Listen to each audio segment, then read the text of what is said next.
Selamat datang di channel saya Serangga Gatal. Jangan lupa di like dan subscribe-nya. Oke, kita mulai. Apakah Yang Mulia tahu, siapa nama belakangnya dan siapa generasi saya? Su Yi bertanya.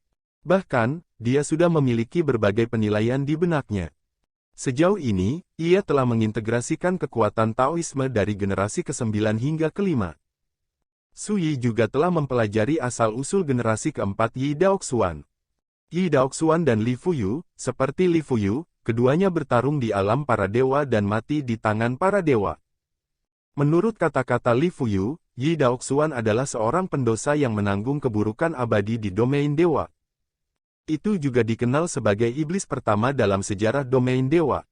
Keluhan dan keluhan yang terlibat dalam hidupnya terkait dengan kontes silsilah Dao tertua di domain ilahi.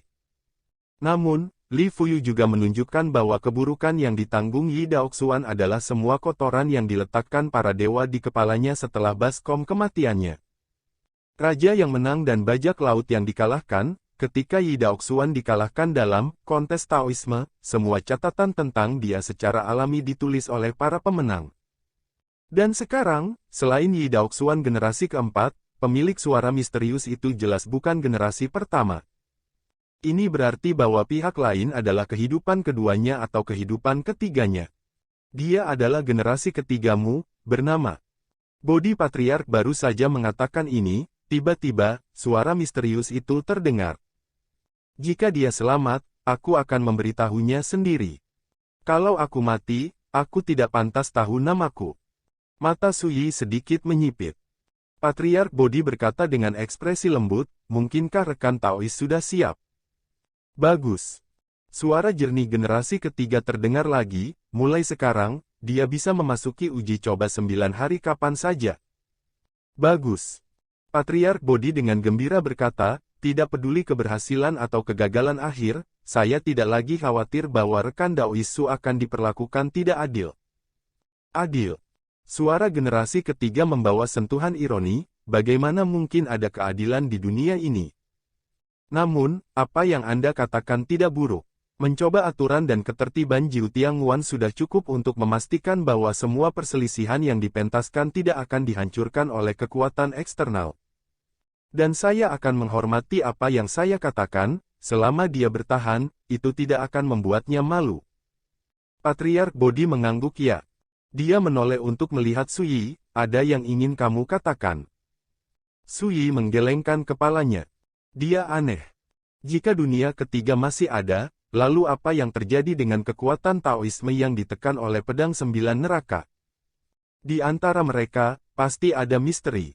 Namun, dia dapat melihat bahwa generasi ketiga penuh dengan permusuhan terhadapnya, dan bahkan jika dia bertanya pada dirinya sendiri, dia ditakdirkan untuk tidak mendapatkan jawaban yang memuaskan. Itu dia. Patriark Bodhi berkata, selanjutnya, saya ingin mengobrol secara pribadi dengan sesama Taoisu, dan meminta sesama Taois untuk menghindarinya. Suara generasi ketiga bergema lagi, namun, saya sangat ingin tahu bahwa rekan-rekan Taois tidak termasuk dalam ruang dan waktu ini. Apakah Anda benar-benar tidak khawatir bahwa dewa akan menderita serangan balasan? Patriark Bodhi tersenyum dan berkata, saya telah menembus misteri abadi, dan saya benar-benar dapat melampaui sungai panjang takdir, menyadari kebebasan besar dan kebebasan besar. Tiba-tiba dunia ketiga terdiam. Setelah sekian lama, dia berkata, saya akan bertemu dengan sesama Taois ketika saya memiliki kesempatan di masa depan. Patriark Bodhi tersenyum dan tidak berkata apa-apa. Segera, dia berkata dengan lembut, kali ini, generasi ketiga Anda telah pergi sepenuhnya. Tidak dapat disangkal bahwa dia memang keberadaan yang luar biasa. Su Yi tersenyum dan berkata, semakin kuat dia, semakin aku akan mengalahkannya di masa depan, itu akan membuktikan bahwa jalanku jauh di depannya. Dan sekarang jika dia bertarung melawan alam yang sama, aku khawatir dia jauh lebih rendah dariku. Dalam meremehkan, ada semacam rasa percaya diri dari dalam hati. Patriark Bodhi berpikir sejenak, dan berkata, kamu dan dia adalah satu orang. Bukankah lebih baik jika kita bisa menyelesaikan konflik? Su Yi tersenyum karena dia dan aku sama-sama reinkarnasi, kita ditakdirkan untuk hidup hanya satu, ini ditakdirkan. Patriark Bodhi tertegun sejenak, dan berkata memang, jika tatanan reinkarnasi muncul kembali di surga dan dunia, dan melintasi kembali masa lalu, masa kini, masa depan, kehidupan ketiga. Ini ditakdirkan untuk tidak ada di dunia ini. Waktu dan ruang kacau dan ketertiban rusak. Segala macam hal luar biasa akan terjadi.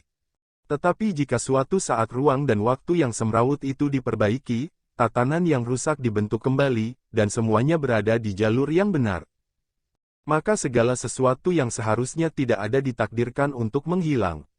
Namun, baik Bodhi maupun Sui tahu bahwa dalam waktu singkat, semua ini tidak akan mungkin terjadi. Karena selanjutnya akan ada era yang gelap dan bergejolak. Tidak ada yang tahu kemana dunia ini pada akhirnya, dan apakah itu akan memungkinkan reinkarnasi untuk muncul kembali dalam aturan dan tatanan surga.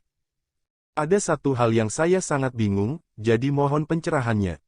Sui mengungkapkan kebingungan di hatinya, jika rekan-rekan Taois tidak ikut campur hari ini, apa yang akan terjadi? Patriark Bodhi tertawa, seolah dia mengira Sui akan bertanya, jika saya tidak ikut campur, orang lain secara alami akan ikut campur. Siapa? Dia Bo. Sui tercengang, dan tiba-tiba menyadari, ternyata orang tua ini. Hei Bo, lelaki tua kecil yang tampaknya celaka dan tidak mencolok, sebenarnya telah menjaga sungai era dan dianggap sebagai dewa sungai. Jaga perubahan peradaban di semua era. Jalan dewa kuno terletak di sungai Changyuan, dan bahkan benih api era dijaga oleh Hebo. Situasinya harus diketahui dengan baik. Bahkan sebelum memasuki jalan para dewa kuno, dia sudah memperingatkan Sui bahwa perjalanan ini berbahaya. Dengan kata lain, jika rekan Taois tidak muncul sebelumnya, Hebo juga akan menyelesaikan krisis ini. Sui Dao. Tepat.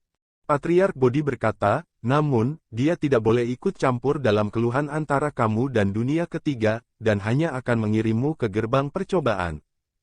Sui tidak bisa menahan diri untuk tidak bertanya-tanya, rekan Taois tidak termasuk dalam ruang dan waktu ini, tetapi mengapa kamu tahu semua ini? Patriark Bodhi berkata sambil tersenyum, begitu Anda memasuki keabadian, Anda akan mengetahui prinsip-prinsip surga di atas, dan Anda akan merasakan jalan yang luar biasa dari bawah. Dengan satu pemikiran, Anda akan dapat melihat misteri yang tidak dipahami orang lain. Sui mau tidak mau terkejut dan berkata dengan emosi, situasi ini benar-benar luar biasa.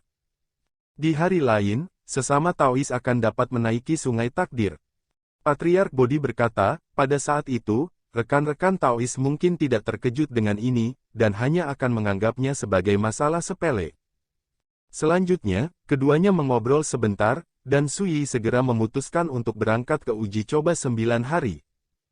Rekan Taois, ketika saya meninggalkan jalan para dewa kuno, saya akan membantu Anda mewujudkan tujuan perjalanan ini. Sui datang ke Luo Xuanji, sebelum itu, harap tunggu di alam dewa kuno. Luo Xuanji mengangguk setuju. Di tengah para dewa kuno, berdiri sebuah kota kuno yang megah. Inilah tahap uji cobanya. Ada 9 menara di kota ini, setiap menara adalah tiket percobaan, yang disebut Trial Nine Heaven Pass. Kota raksasa ini tidak memiliki gerbang dan benar-benar tertutup, sedangkan langit di atas kota raksasa diselimuti awan hitam yang semrawut. Itulah urutan aturan, Tuhan datang, dan tidak bisa dilampaui. Di depan kota raksasa ini terdapat sebuah dojo kuno. Dojo ini adalah pintu masuk gerbang percobaan. Ketika Patriark Bodhi dan Sui berkumpul, mereka melihat ada orang yang menunggu di dekat dojo. Di sampingnya, berdiri 7 pria dan 2 wanita. Bahkan, ketika dia melihat 7 pria dan 2 wanita, Sui merasa melihat jenis yang sama. Dia tidak bisa tidak terkejut, dari mana pria ini berasal. Mata Patriark Bodhi berkilat, dan dia berkata dengan lembut, sepertinya ini adalah pesaing yang dia atur untukmu, lihat saja nafasnya, 9 orang ini memang sangat bagus. Mengesankan. Sui sedikit mengangguk. Karakter yang bisa disebut luar biasa oleh keberadaan seperti Bodhi Patriark secara alami bukanlah orang yang luar biasa dalam pengertian biasa. Pada saat ini, Lingyu Daojun tiba-tiba berbalik, menunjuk Sui, dan berkata, kamu bisa melihat dengan jelas, orang ini adalah lawan yang ingin kamu kalahkan. Swiss. Tiba-tiba, mata kesembilan orang itu semua menoleh ke Su Yi. Ada mata yang setajam pedang, ada yang sedalam jurang, ada yang tenang tanpa gejolak emosi, dan ada yang galak dan dingin. Menghadapi tatapan ini, Su Yi menutup mata dan berkata kepada Patriark Bodhi di sampingnya, "Kali ini, saya ingin mengucapkan terima kasih kepada rekan-rekan Taois atas bantuan Anda. Jika saya memiliki kesempatan, saya akan membayarnya." Patriark Bodhi berkata dengan suara lembut, "Inilah yang harus saya lakukan. Jika Anda berbicara tentang karma, itu tidak dapat dipisahkan dari murid kecil saya. Singkatnya, sedikit hal-hal kecil, sesama Taois tidak perlu mengingatnya." Saat aku mengatakan ini, salah satu dari 9 sosok di kejauhan tiba-tiba berjalan keluar dan berjalan menuju Su Yi. Ini adalah pria dengan wajah kuat, pakaian polos, dan sosok kurus. "Nama saya Jian Xingyun." "Hilang." Dengan itu, dia berbalik. Langkahnya tenang dan tenang, namun ada kekuatan opresif yang mengintimidasi. Su Yi tersenyum acuh tak acuh, menatap 8 lainnya, "Apa yang harus kamu katakan? Sebaiknya katakan sekarang." Kedelapan orang itu terlihat berbeda, dan tidak ada yang menjawab. Pada saat ini, Ling Yu Daojun memerintahkan kamu dapat bertindak sekarang. Iya. Tiba-tiba, Jian Xingyun dan 9 orang lainnya memasuki dojo kuno satu demi satu. Segera, sosok mereka menghilang begitu saja. "Apa pendapatmu tentang 9 lawan yang dia persiapkan untukmu?" Patriark Bodhi bertanya dengan penuh minat. Su Yi tersenyum dan berkata, "Dapat dilihat bahwa mereka semua adalah karakter yang bisa disebut tiada taranya." Komentarnya terkesan biasa saja. Jauh, Ling Yu Daojun mendengus dingin dan berkata, "Tanpa taranya. Saya mungkin juga memberi tahu Anda bahwa ke-9 ini semuanya tak tertandingi dalam peradaban suatu era. Putra dari keberuntungan, hanya 9 ini yang disaring dari ratusan peradaban zaman. Secara halus, kekuatan mereka cukup untuk mengejutkan orang-orang di dunia yang sama dari segala usia. Bagaimana karakter-karakter ini bisa dikatakan tiada taraf?" Setelah mengatakan itu, Ling Yu Daojun berbalik dan pergi. Mereka semua adalah anak-anak keberuntungan dari suatu zaman. Sepertinya kehidupan ketigamu telah menggunakan banyak metode tabu dalam beberapa tahun terakhir untuk mendapatkan 9 kekuatan kuat yang seharusnya menghilang. Korbannya adalah diselamatkan kembali. Patriark Bodhi berpikir, "Rekan Taois, apakah menurut Anda mereka memenuhi syarat untuk menjadi musuh Anda?" Su Yi menjawab tanpa ragu. "Tidak perlu membandingkan. Saya di jalan, terlalu lama kesepian, ingin sekali kalah." Su Yi mengatakan ini dengan tatapan serius. Patriark Bodhi tercengang dan menghela nafas. "Karena itu tak terkalahkan dengan caranya sendiri, sepi seperti salju, jadi aku punya mood merindukan kekalahan." Semangat seperti itu, keadaan pikiran seperti itu, benar-benar membuat orang menghela nafas. Memang terlalu sulit untuk menemukan musuh Tao yang bisa bersaing dengan teman-teman Tao. Bodhi Patriark berbisik. "Makanya saya berharap mereka bagus." Su Yi mengeluarkan kendi dan menyesapnya, senang mencari yang terbaik, atau berjuang untuk yang terbaik, paling bahagia saat punya musuh semua seluruh dunia. "Bagus sekali, ingat urlnya." Patriark Bodhi tertawa. Segera, dia mengangkat tangannya dan berkata, "Aku harus pergi juga, pergi ke Hebo untuk mengobrol, dan ketika teman-teman Taois menyalip sungai takdir, akan ada perpisahan." Su Yi juga membungkuk dan berkata, "Aku juga menantikan hari itu." Patriark Bodhi tersenyum senang dan berbalik. Su Yi merenung sejenak, lalu berbalik dan berjalan ke dojo. Dalam sekejap, dia menghilang. Surga percobaan. Di kota raksasa kuno itu, ada 9 menara yang menjulang ke langit. Setiap menara terbuat dari emas ilahi, bermandikan napas ilahi. Mereka mewakili 9 tingkat percobaan. Di antaranya, menara pertama hingga ketiga disebut sebagai tempat uji coba untuk menjadi dewa. Selama pembangkit tenaga listrik peringkat Taixuan berhasil melewati 3 level ini, hampir tanpa kecuali, mereka dapat menyalakan api dan menjadi dewa. Menara keempat dan kelima adalah tingkat percobaan bagi para dewa yang lebih rendah di alam ciptaan. Menara keenam dan ketujuh ditujukan untuk dewa median dari ciptaan ekstrim. Menara ke-8 dan ke-9, untuk para dewa tertinggi di alam ciptaan. Setiap menara, yang menyebut dirinya sebagai ranah percobaan, memiliki aturan dan misteri yang berbeda, dan juga mengandung peluang yang berbeda. Saat ini, di depan menara pertama, sosok Suyi muncul begitu saja. Hai, penguji lain. Siapa dia? Orang-orang yang menyenangkan. Tidak jelas. Diskusi terdengar. Suyi memperhatikan bahwa di depan menara pertama, ada ratusan sosok, baik pria maupun wanita, semuanya dari kelas Taixuan. Yang satu lebih kuat dari yang lain.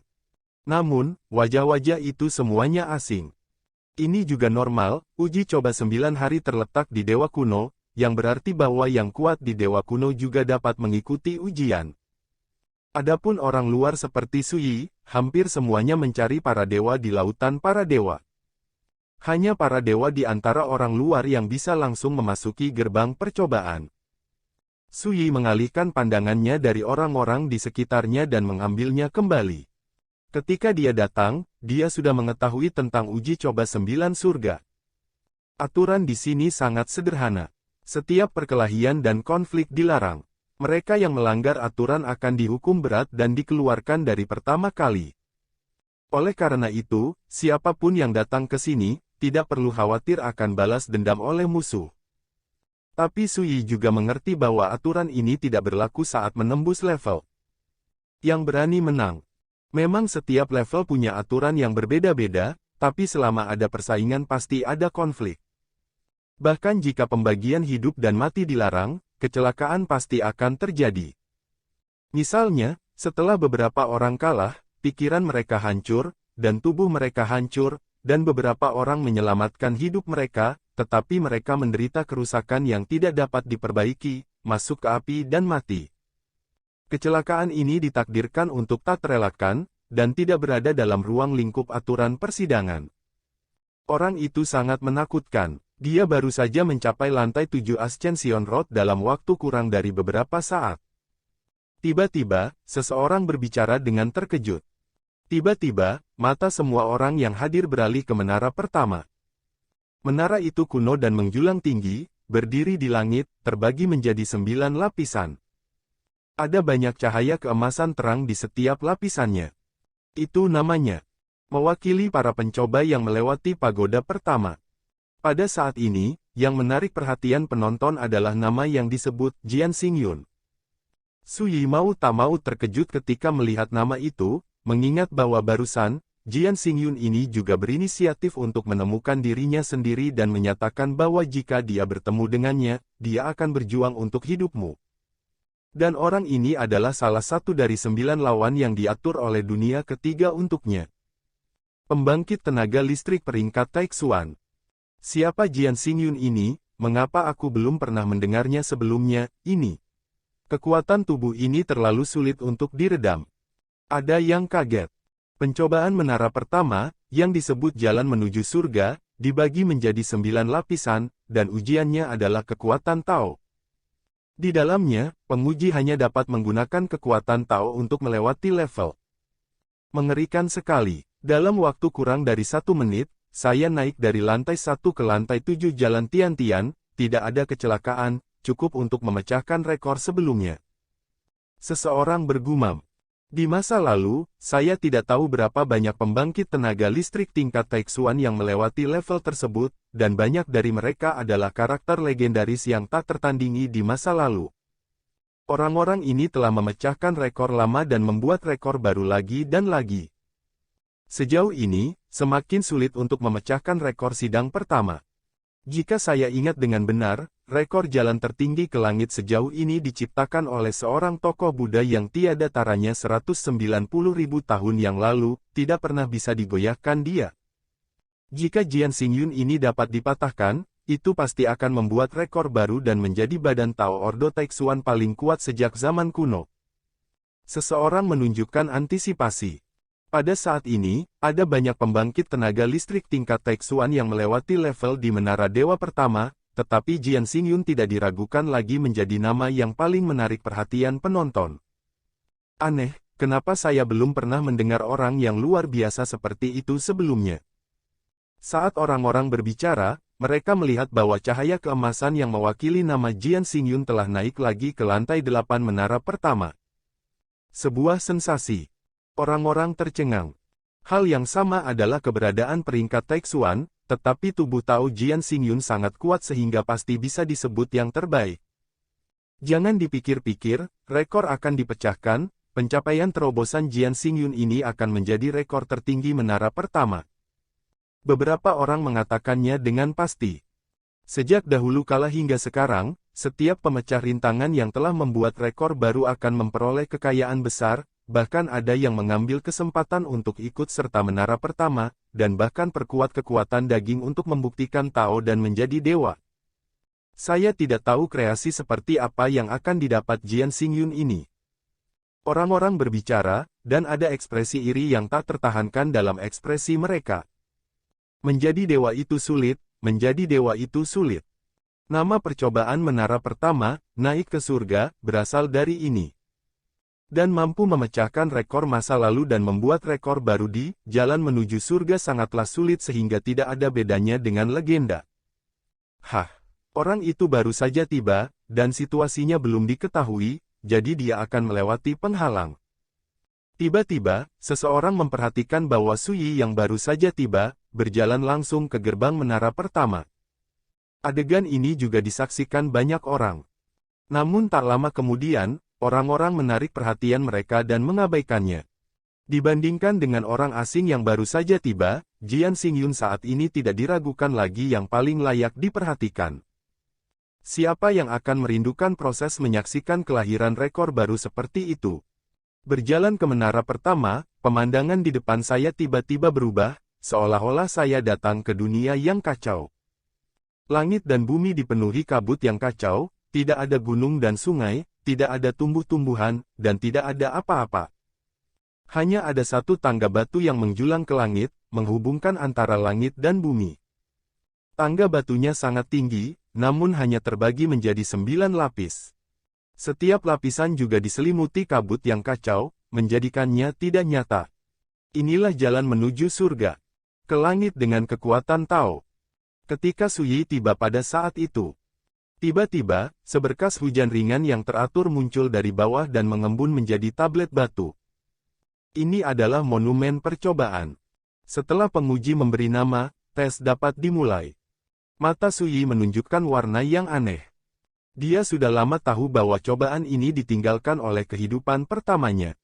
Dan dengan hembusan nafas api zaman, ia langsung merasakan bahwa tugu percobaan ini memiliki misteri lain. Alasan mengapa Anda ingin meninggalkan nama di dalamnya bukan hanya untuk menyortir dan mengukir prestasi Anda. Tapi satu-satunya cara, ketika rekor baru dibuat, percobaan lain yang tidak diketahui dapat dilakukan. Ini langsung membangkitkan minat Suyi. Sebelumnya, dia tidak terlalu tertarik dengan terobosan ini, dia hanya datang ke sini dengan mentalitas jalan-jalan dan mendapatkan beberapa peluang. Namun kini, rahasia sebuah cobaan tak dikenal yang ada dalam perjalanan ke angkasa berhasil menggugah rasa penasaran Suyi. Kalau begitu pergilah dan lihat. Suyi berpikir sejenak, mengangkat tangannya dan mengukir namanya di tablet percobaan. Saat berikutnya, dia muncul di lantai pertama Ascension Road. Dikatakan sebagai lapisan anak tangga batu, tetapi sebenarnya ini sebanding dengan platform besar dengan jangkauan 10.000 kaki. Ada lantai batu giok yang semrawut di kaki. Dan di ujung ribuan kaki tangga batu, berdiri sebuah altar. Sesampai di altar, kamu bisa menaiki anak tangga batu kedua. Ketika sosok Suyi baru saja muncul, kekuatan aturan dan ketertiban yang misterius muncul, menyelimuti dirinya. Tiba-tiba, Suyi jelas merasa bahwa jiwanya, kultivasinya, dan bahkan kekuatan daunnya benar-benar terpenjara. Hanya kekuatan tubuh yang tersisa. Ledakan. Pada saat yang sama, kekuatan penahan yang mengerikan muncul dari kehampaan di dekatnya, menindas seperti tanah longsor dan tsunami, seolah-olah untuk menghapus seluruh keberadaan Suyi dari tempat ini. Dia terbang keluar dari tangga batu pertama. Suyi mengangkat alisnya, ini awal persidangan. Setelah memikirkannya, dia berjalan menuju sisi terjauh dari tangga batu. Ledakan. Kekuatan penahan yang menindas sangat ganas, seperti gelombang mengamuk di laut yang mengamuk. Dan, semakin Anda melangkah maju, semakin menakutkan penindasan dan dampak yang akan Anda hadapi. Tapi bagi Suyi, larangan dan penindasan semacam ini tidak berbeda dengan angin sepoi-sepoi. Tidak perlu banyak tenaga sama sekali, dan tidak perlu bergerak, sambil berjalan, gaya penahan seperti tsunami hanyut, dan terus berlanjut runtuh dari depan ke samping. Anginnya kencang dan ombaknya tinggi, dan aku lebih baik berjalan di taman. Sekian dulu dari Mimin. Terima kasih.